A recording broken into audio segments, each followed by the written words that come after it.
Salam sejahtera Malaysia. Selamat datang ke channel Fels Lifestyle.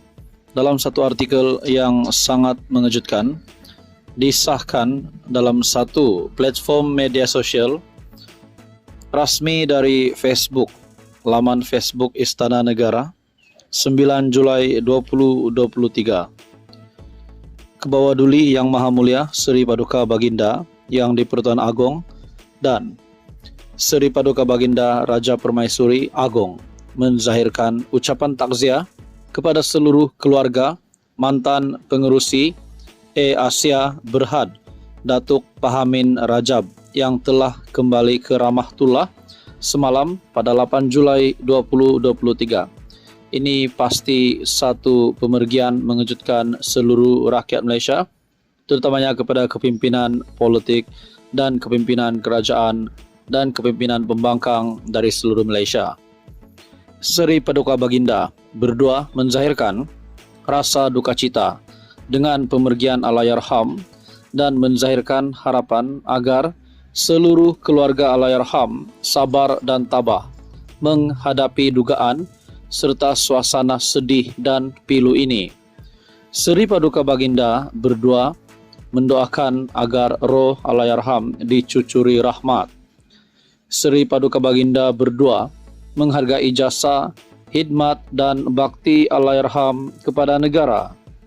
Allahyarham yang juga pengasas bersama Asia pernah berkhidmat dalam kementerian dan agensi kerajaan dalam tempoh lebih 30 tahun.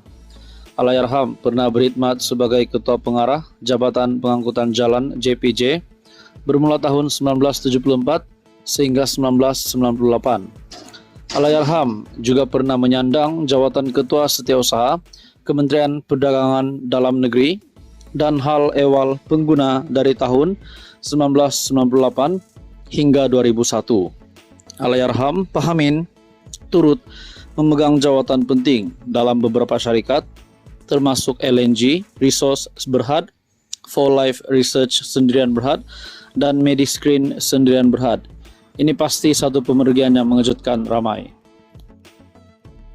Salam sejahtera Malaysia. Selamat datang ke channel Fels Lifestyle. Tuan-tuan dan puan-puan, satu topik menarik, satu topik panas hari ini.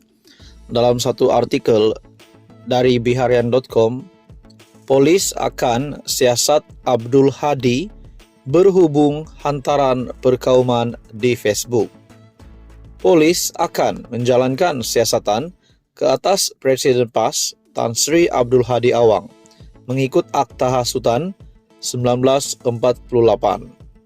Ketua Polis Negara Tan Sri Razaruddin Hussain berkata, siasatan ke atas ahli parlimen Marang itu susulan satu hantaran di akaun Facebook bertajuk Minda Presiden PAS pada Sabtu lalu yang mengulas mengenai parti DAP. Tuan-tuan dan puan-puan semua, sebelum saya meneruskan isu hangat ini, mohon kerjasama jasa baik anda untuk bantu channel ini dengan menekan butang like, share dan subscribe. Dalam artikel ini, menurut Razaruddin, hasil siasatan awal, polis mendapati hantaran berkenaan mengandungi kenyataan yang berunsur perkauman yang boleh mencetus kegusaran awam. Satu laporan berkait perkara ini telah dibuat di pejabat Jabatan Siasatan Jenayah Komersial JSJK Bukit Aman pada 7 malam.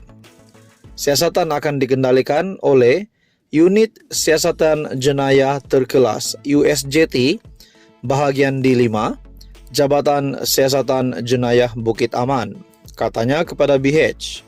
Dalam pada itu, katanya PDRM turut akan merakam percakapan wartawan New Straits Times yang menerbitkan berita secara dalam talian berhubung kenyataan Abdul Hadi itu. Katanya, siasatan ke atas artikel itu berkaitan laporan berita bertajuk Hadi Again Accuses DAP of Chinese Agenda Using Malay Spokesperson to Achieve Goals. Antara intipati kenyataan itu adalah DAP berhasrat mengekalkan Pengertian Islam dalam perlembagaan persekutuan berdasarkan tafsiran penjajah yang menjunjung liberalisme dan kebebasan yang dianuti oleh Barat. Selain itu, antara intipati lain yang diterbitkan menerusi laporan itu adalah dakwaan Hadi bahwa DAP berjaya melantik juru cakap daripada orang Melayu yang lupa akan kemelayuan mereka dan terpinggir dari segi ketaatan kepada Islam. Menurut Nazarudin, kedua-dua pihak itu, yaitu Hadi dan Akbar NST, akan dipanggil untuk direkam keterangan dalam masa terdekat. Kes disiasat mengikut Section 4 dalam kurungan 1 Akta Hasutan 1948 dan Section 233 Akta Komunikasi dan Multimedia 1998. Adakah dengan ini sedikit sebanyak boleh memberikan impak kepada PAS yang bakal menghadapi pilihan raya negeri? Bukan sahaja kepada PAS tetapi kepada kepimpinan Perikatan Nasional setelah Presiden PAS sah akan disiasat oleh polis. Dalam satu artikel dari biharen.com, polis akan siasat Abdul Hadi berhubung hantaran perkauman di Facebook. Polis akan menjalankan siasatan ke atas Presiden PAS Tan Sri Abdul Hadi Awang mengikut Akta Hasutan 1948. Ketua Polis Negara KPN Tan Sri Nazarudin Hussain berkata, siasatan ke atas ahli Parlimen Marang itu susulan satu hantaran di akun Facebook bertajuk Minda Presiden PAS pada Sabtu lalu yang mengulas mengenai parti DAP. Apakah akan yang terjadi seterusnya? Adakah Hadi Awang boleh dikenakan tindakan ataupun akan ditangkap ataupun banyak lagi tindakan yang menjadi spekulasi ramai orang? Jadi saudara-saudara, apa komen Anda? Teruskan bersama di dalam channel ini untuk info yang seterusnya. Mohon bantu channel ini dengan menekan butang like, share, dan subscribe. Salam sejahtera Malaysia, selamat datang ke channel Fels Lifestyle. Dalam satu artikel yang mengejutkan, setelah beberapa waktu bahwa satu nama dari pemimpin dari kerajaan yaitu Lim Guan Eng yang hangat diperkatakan di media dalam satu artikel dari Malaysia Kini, Lim cabar Ketua Pemuda PN buat sendiri laporan polis terhadapnya.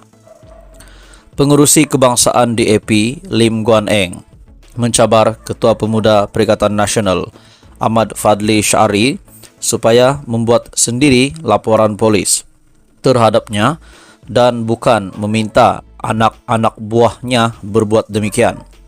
Lim berkata, PN Perikatan Nasional terus menggunakan fitnah untuk membuat tuduhan palsu dengan mengatakan dia mendakwa bahawa PN akan merobohkan tokong Buddha dan Cina jika mentadbir Pulau Pinang.